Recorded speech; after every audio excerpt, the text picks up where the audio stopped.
हिंदी के एक नए एपिसोड में आपका स्वागत है और इस वीडियो की शुरुआत करने वाले हैं हम defence research and development organisation से आई एक बड़ी रिपोर्ट से। देखिए, आप सबको पता है कि मॉडर्न वॉरफेयर में सुपरसोनिक और हाइपरसोनिक मिसाइल्स एक ऐसी थ्रेट हैं जिनको काउंटर करना हमारे लिए अत्यंत अनिवार्य है। और इसी क्रम में डीआरडीओ की संगत संस्था electronics and radar development establishment ने एक बड़ा कदम उठाया है, जहां पर एलआरडीई इस समय एक cutting edge target detection radar को विकसित कर रही है, जो कि हाइपरसोनिक टारगेट को ट्रैक कर पाएंगे और डिटेक्ट भी कर पाएंगे। ये डेवलपमेंट भारत के दृष्टिकोण से काफ़ी महत्वपूर्ण है, क्योंकि हमारे एडवर्सरीज के पास अब सुपरसोनिक और हाइपरसोनिक वेपन्स उपलब्ध हो रहे हैं, जिसके चलते भारत के पास ये दबाव भी है कि अपने हाई थ्रेट जो इन्वॉल्वमेंट है उनको डिफेंड करने के लिए भारत इस प्रकार के एडवांस रेडार्स को विकसित करे। अब हाइपरसोनिक मिसाइल्स के बारे में आप सब जानते हैं कि ये मिसाइल्स मैक 5 की स्पीड को एक्सीड कर सकती है, और क्योंकि इनकी स्पीड और मनूवरबिलिटी काफ़ी ज़्यादा होती है तो ट्रेडिशनल रेडार से इनको डिटेक्ट कर पाना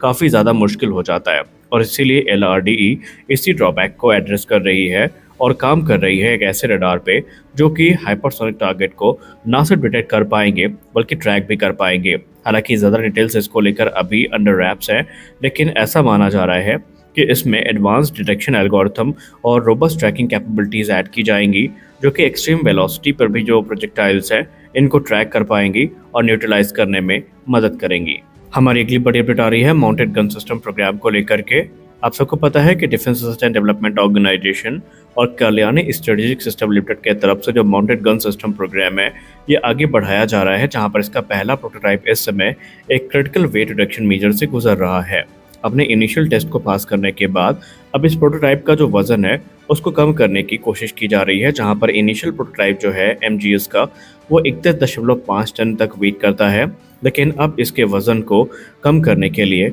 जो कार्य है वो शुरू किया जा चुका है और डिटेल जो एनालिसिस प्रोसेस है ये पूरा हो चुका है, जहां पर इसके वजन को 30 टन से कम लाया जाएगा। खैर, बहुत जल्दी अब ये यूज़र ट्रायल से भी गुजरने वाली है, जहां पर इसके ट्रायल को आयोजित करने के बाद इसके जो बड़े ऑर्डर्स हैं ये भारतीय थल सेना के तरफ से दिए जाएंगे। भारतीय थल सेना के अधिकारियों को इस सिस्टम से काफ़ी उम्मीदें हैं और उनका मानना है कि ये सिस्टम ATAGS जैसे प्लेटफॉर्म्स को कॉम्प्लीमेंट करने का काम करेगा। माउंटेड गन सिस्टम की बात करें तो ये 155 mm और 52 कैलिबर की आर्टिलरी गन है, जिसको हाई मोबिलिटी व्हीकल पर माउंट किया गया है और इसको इस प्रकार से डिज़ाइन किया गया है कि ये रैपिड, प्रिसाइज और versatile fire power Indian army को प्रदान करेगी, खासकर जब बात आती है रगिड और माउंटेनियस टेरेन की, जहाँ पर ये फायर करने के बाद अपनी पोजीशन को चेंज कर लेगी, जिसके चलते जो एनिमी के वेपन लोकेटिंग रेडार्स हैं वो काफ़ी कंफ्यूज होंगे, और जब तक वो इसको डिटेक्ट करके उस पर काउंटर अटैक कर पाएंगे ये ऑलरेडी अपने स्थान को छोड़कर दूसरे स्थान पर पहुंच चुकी होगी। और भारतीय थल सेना को इससे काफ़ी उम्मीद भी है, और जो वेट रिडक्शन इनिशिएटिव है ये ऑलरेडी शुरू हो चुका है और कम से कम समय में इस काम को पूरा करने की जिम्मेदारी डीआरडीओ और केएसएसएल ने अपने कंधे पर उठाया हुआ है। काफ़ी लंबे समय से हम सबको एमजीएस का इंतज़ार था, लेकिन अब हमारा ये लंबा इंतज़ार है ये ख़त्म होने वाला है, और ये हमारी आत्मनिर्भरता की जर्नी में एक महत्वपूर्ण स्टेप है जो हमने अभी उठाया हुआ है। हमारी अगली बड़ी update Russian media outlet Sputnik को लेकर आ रही है। स्पुतनिक ने एक ऐसे डिबेट को ट्रिगर करवा दिया है जो न सिर्फ इस समय रशियन मीडिया पर काफ़ी ज़्यादा हो रही है, बल्कि अब भारत के डिफेंस कम्युनिटी इस पर ओपनली डिबेट करने के लिए आतुर है। और ये बात है SU-34 फुल बैक को लेकर के।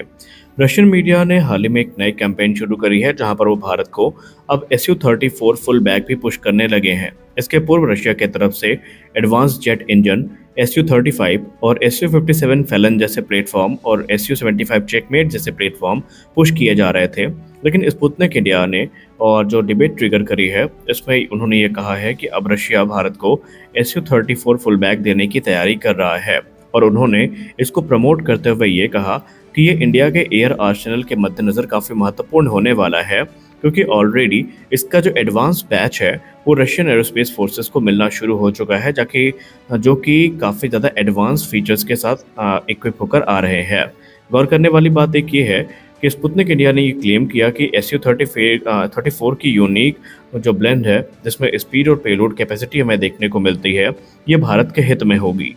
उन्होंने कहा कि भारत ने ऑपरेशन सिंदूर में ब्रह्मोस जैसी सुपरसोनिक क्रूज मिसाइल को सुखोई 30 MKI से लॉन्च किया। अब जरा सोच के देखिए, अगर भारत के पास Su-34 फुल बैक होता तो फिर इसके परिणाम क्या हो सकते थे। और उन्होंने ये भी बताया कि क्यों ये ट्विन सीटर जो बॉम्बर एयरक्राफ्ट है ये भारत के लिए गेम चेंजर साबित हो सकता है। उन्होंने कहा कि Su-34 का सबसे प्रमुख फीचर जो होने वाला है वो है इसका साइड बाई साइड कॉकपिट, जो कि हमें मॉडर्न फाइटर बॉम्बर्स में आमतौर पर देखने को मिलता है, जहाँ पर 2 पर्सन का जो क्रू है वो एक दूसरे के बगल में बैठता है, जहाँ पर उनको काफ़ी कंफर्ट भी होता है और लॉन्ग रेंज मिशन को वो इजीली एग्जीक्यूट कर भी सकते हैं। अब यहाँ पर Su-34 की बात करें तो इसको Su-27 प्लेटफॉर्म से ही डिराइव किया गया है, जो कि मुख्यतः deep strike, suppression of enemy air defence और मैरीटाइम ऑपरेशन में यूज़ किया जाता है। फायर पावर की बात करें तो ये एयरक्राफ्ट अपने साथ 8 टन तक के जो वेपन पेलोड है वो कैरी करने में सक्षम है, जिसमें स्मार्ट बॉम्ब्स हो गए, एंटी शिप मिसाइल्स हो गई, एयर टू एयर मिसाइल्स हो गई,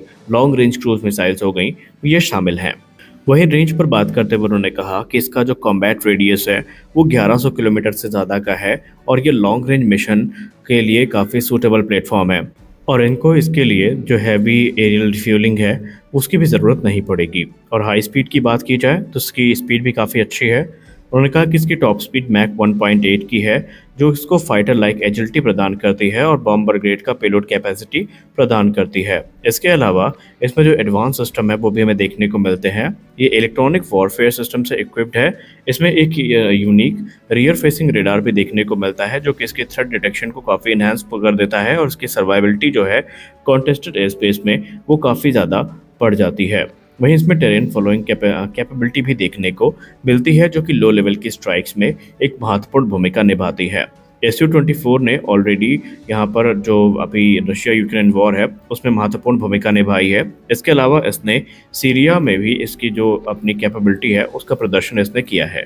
और स्पुतनिक का ये मानना है कि भारत की जैसी रिक्वायरमेंट है ये एयरक्राफ्ट भारत के लिए एक आदर्श प्लेटफॉर्म बन सकता है। उसके पीछे उन्होंने तर्क दिया कि Su-30 MKI का जो इकोसिस्टम है ये Su-34 को कॉम्प्लीमेंट करेगा, क्योंकि Su-34 लॉजिस्टिकल और मेंटेनेंस जो सिनर्जी है वो Su-30 MKI के साथ शेयर करेगा। इससे जो कॉस्ट है वो भी काफ़ी कम हो जाएगी और भारत अपने जो एग्जिस्टिंग इंफ्रास्ट्रक्चर है उसका यूज़ करके इनको बना भी सकेगा। और भारत के द्वारा विकसित किया गया जो वेपन सिस्टम है जब इस प्लेटफॉर्म में इंटीग्रेट किए जाएंगे तो उनकी कैपेबिलिटी कई गुना ज़्यादा बढ़ जाएगी।